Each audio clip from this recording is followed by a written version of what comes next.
Shalom, Bapak Ibu, Saudara terkasih di dalam Tuhan, bahagia senantiasa karena pemeliharaannya dan penyertaannya di dalam setiap hidup kita.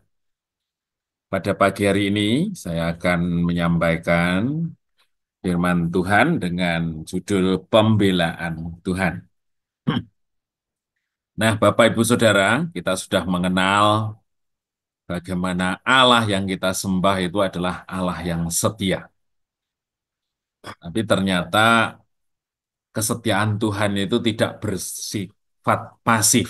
Bersifat pasif itu kalau kita punya masalah, dia datang. Kalau kita meminta tolong, dia baru menurunkan pertolongan. Kita berjalan, dia mendampingi kita. Ternyata tidak seperti itu, Bapak Ibu Saudara. Nah, ada sifat Allah yang disebut sebagai Allah pembela, Allah sang pembela. Nah, dari belajar ini saya kadang-kadang senyum-senyum sendiri bahwa Allah bekerja jauh di luar ekspektasi kita, bahkan mendahului kita di dalam segala sesuatu. Ya.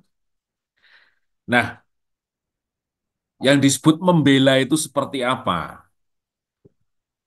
Membela itu kalau saya definisikan adalah satu tindakan aktif untuk menjaga, melindungi, bahkan menjadi bemper terhadap pribadi kita pada saat musuh pihak lain yang akan menyerang, mengintimidasi, melukai kita. Jadi kalau saya gambarkan seorang anak kecil gitu, kemudian dia berhadapan dengan orang yang akan mencelakakan dia, tetapi ada pihak lain yang justru ngadang-ngadangi, berdiri di depan anak itu. Ayo, mau apa? Saya bela dia, gitu ya. Nah, jadi membela itu satu sikap aktif bahwa kita terlindungi, kita dijagai sepenuhnya dia berada pada pihak kita. Itu yang luar biasa. Kalau kita membayangkan itu betapa Allah itu luar biasa bagi kita. Nah, pertanyaannya kenapa Allah mau menjadi pembela kita? Tentu karena begitu besarnya rasa sayangnya pada kita. Dia tidak mau kita terlukai, kita tersakiti, kita celaka, Bapak Ibu Saudara. Nah, saya akan mengambilkan satu contoh di Ulangan 23 ayat 1 dan 4 yang judul perikopnya itu adalah orang yang tidak boleh masuk dalam jemaah Tuhan. Ayat 1 yaitu orang yang hancur buah pelirnya atau yang terpotong kemaluannya, janganlah masuk jemaah Tuhan. Seorang anak haram janganlah masuk jemaah Tuhan, bahkan keturunannya yang ke-10 pun tidak boleh masuk jemaah Tuhan. Nah, ayat 23, seorang Amon atau seorang Moab janganlah masuk jemaah Tuhan. Bahkan keturunannya yang ke-10 pun tidak boleh masuk jemaat Tuhan sampai selama-lamanya. Kenapa? Ya, di sini katakan, karena mereka tidak menyongsong kamu dengan roti dan air pada waktu perjalananmu keluar dari Mesir. Dan karena mereka mengupah Bileam bin Beor dari Petor di Aram, Mesopotamia, melawan engkau supaya engkau dikutukinya engkau. Ya, supaya dikutukinya engkau. Nah, ayat 23, ayat 3 dari Keluaran 23 itu menurut saya unik sekali. Ada satu bangsa di mana Allah menunjukkan antipatinya untuk benar-benar kalau seandainya mereka mau masuk jemaahmu tidak boleh.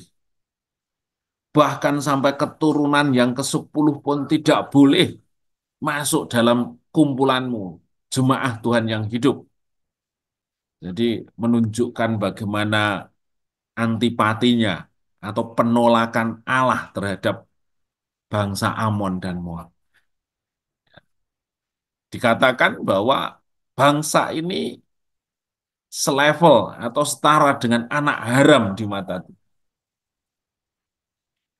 Tapi ayat yang keempat di situ ditunjukkan alasannya. Karena mereka tidak menyongsong kamu dengan roti dan air pada waktu perjalananmu keluar dari tanah Mesir. Jadi rasa sakit hatinya Tuhan itu sampai menimbulkan rasa antipati. Kenapa? Karena bangsa Amon dan Moab itu pernah ya ingin mencelakai orang Israel atau tidak menyambut baik bangsa Israel. Coba bayangkan Bapak Ibu Saudara. Jadi kalau kita dibela Tuhan, pembelaannya itu kadangkala sampai di luar nalar. Karena apa? Begitu sayangnya Tuhan terhadap kita. Ini memberikan pelajaran kita bahwa Tuhan ketika kita hidup di dalam Dia, kasihnya itu tidak terbatas. Bahkan melihat orang lain yang berusaha menyakiti kita, yang berusaha mengganggu kita pun, Dia turun tangan dan menunjukkan rasa cinta yang luar biasa terhadap saudara dan saya. Bagaimana mungkin kita bisa celaka? Bagaimana mungkin kita akan menghadapi satu masa yang benar-benar sulit membahayakan kita ketika Allah bertindak membela kita sedemikian rupa. Bahkan pada satu cara yang kadang di luar dari pikiran kita. Allah mengutuki bangsa Amon dan Moab, gegara dia tidak menyambut bangsa Israel dengan baik. Wah, itu luar biasa, ya. Nah, sehingga dari ayat tersebut kita bisa diberikan satu pemahaman tentang pribadi Allah sebagai pembela sejati bagi bangsa Israel. Demikian juga bagi saudara dan saya. Pembelaan Tuhan itu pasti dinyatakan di dalam setiap hidup kita, sehingga sesungguhnya tidak perlu takut dan khawatir. Apapun berita yang kita dengar, situasi apapun yang kita bisa membuat kesimpulan, bahkan bukan hanya kita, orang-orang hebat, orang-orang luar biasa, dengan segala ilmunya yang hebat, itu memprediksi betapa menakutkannya situasi di depan. Tetapi sesungguhnya Allah jauh lebih luar biasa membela hidup kita, melindungi hidup kita bahkan dengan dirinya sendiri yang bekerja di luar nalar kita. Ya. Kita tidak usah membahas kejahatan dengan kejahatan, Bapak Ibu Saudara. Maka firman Tuhan katakan memberikan kesempatan kepada Tuhan untuk bertindak. Itu sesuatu yang pasti dilakukannya karena rasa sayangnya bagi setiap hidup saya dan saudara. Demikian firman Tuhan di hari ini, biarkan senantiasa mendorong hati kita untuk memahami lebih dalam betapa luar biasanya Tuhan Allah yang kita sembah di dalam Kristus Yesus.